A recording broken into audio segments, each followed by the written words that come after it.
Modalidad de contratación, flexibilización y precarización del trabajo en Colombia.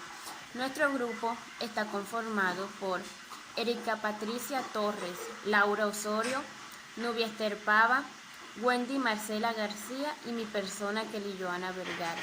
Por ejemplo, la Constitución de 1991, como se reitera en la jurisprudencia, en el preámbulo 4 del artículo 1, dice, por ejemplo, que no toda relación del trabajo debe ser tratada por la ley en forma igual, ¿verdad? No todo trabajo debe ser tratado de forma igual, porque la Constitución estableció una protección cualificada. ¿A qué hace referencia esta protección cualificada? Hace referencia a todas aquellas personas que adquieren un determinado conocimiento para vincularse a un determinado trabajo laboral. ¿Cuál es este tipo de conocimiento en su área? Bueno, ya sea algo técnico o algo profesional, ¿verdad? Entonces, por eso ellos o este artículo hace referencia de que no toda relación del trabajo debe ser tratada por la ley de forma igual. Está categorizando. Entonces, también en el artículo 22 podemos encontrar en el inciso 1 que el Código Sustantivo del Trabajo establece que el contrato de trabajo es aquel por el cual una persona natural se obliga a prestar un determinado servicio a una persona natural o jurídica bajo la continua dependencia o subordinación.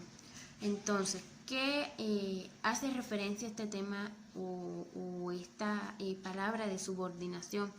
Que pues es como una obligación que tiene el trabajador, por decirlo así, a acatar todas las órdenes que pues son generadas por el empleador. Al observar las distintas formas de vinculación laboral que han sustituido el trabajo convencional, puedo decir que dichas vinculaciones están ocupando el papel más importante dentro de las dimensiones del concepto del trabajo.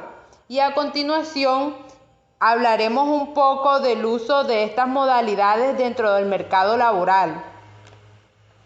Oportunidades de empleo e ingresos. Las oportunidades laborales son cuando tenemos la posibilidad de acceder a un trabajo digno, estable y duradero, lo cual en esta época creo que es un poco difícil de obtener. Además, por esto se debe recibir una remuneración o salario, lo cual nos debe generar un ingreso monetario, con el cual podemos alimentarnos, vestirnos, pagar la renta, etc.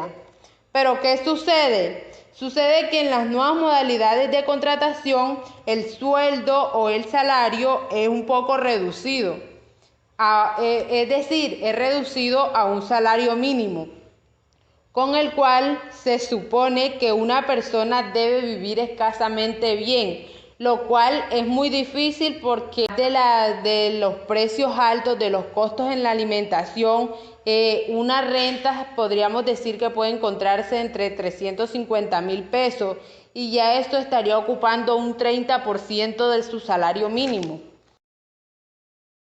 Las oportunidades de empleo por lo general no son muy estables, pero son una fuente muy importante de empleo y sus ingresos obviamente van a depender de la demanda es decir, va a depender de la demanda ya sea por bienes, por obra o por servicio, es decir, si la persona va a trabajar por prestación de servicio o por contratación en una obra.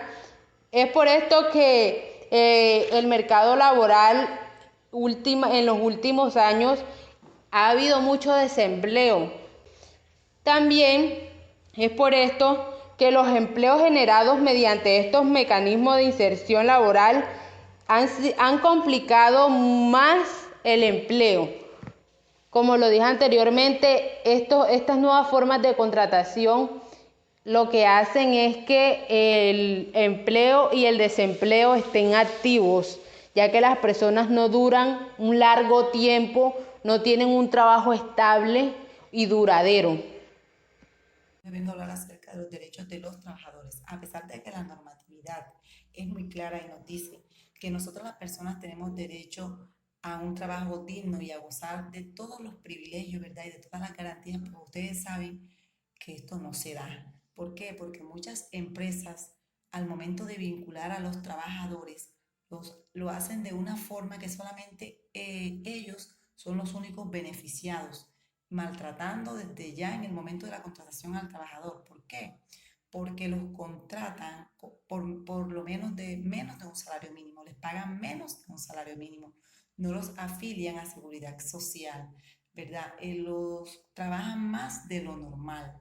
Entonces, ¿qué pasa? Que el empleado, obligado por la necesidad que tiene, pues acepta todas esas condiciones y no coloca queja ni habla. ¿Por qué? Porque pueden tomar represalias contra él, puede perder el empleo.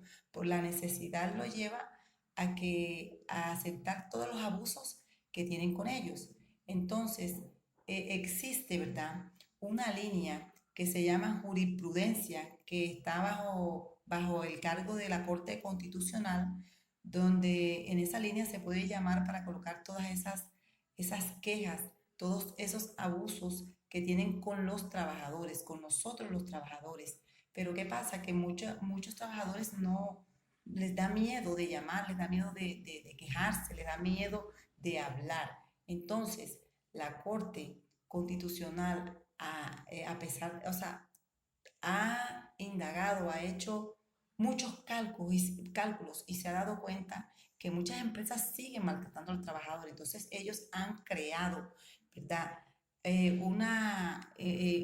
creado un sistema de inspección, de control y vigilancia con el fin de vigilar a estas empresas, de ir a estas empresas y hacer un control exhaustivo para ver cómo están tratando al trabajador, para ver si los tienen afiliados a seguridad social, para ver cuál es la clase de contrato que tienen, a ver si les están pagando a tiempo, cómo los están tratando.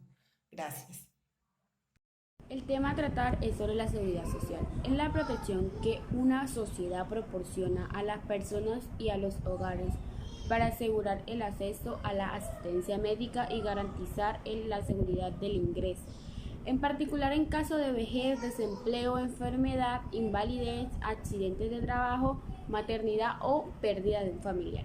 En Colombia, el esquema de financiamiento del sistema de seguridad social está estrechamente ligado a la relación de trabajo, con la flexibilización de esta última y su consiguiente inestabilidad.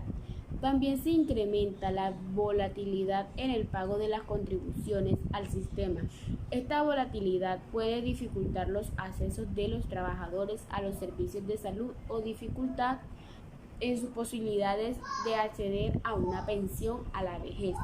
La existencia de un sistema de seguridad social que apenas empieza a adaptarse a las nuevas formas de relación laboral todavía excluye del aseguramiento a quienes tienen la relación laboral atípicas.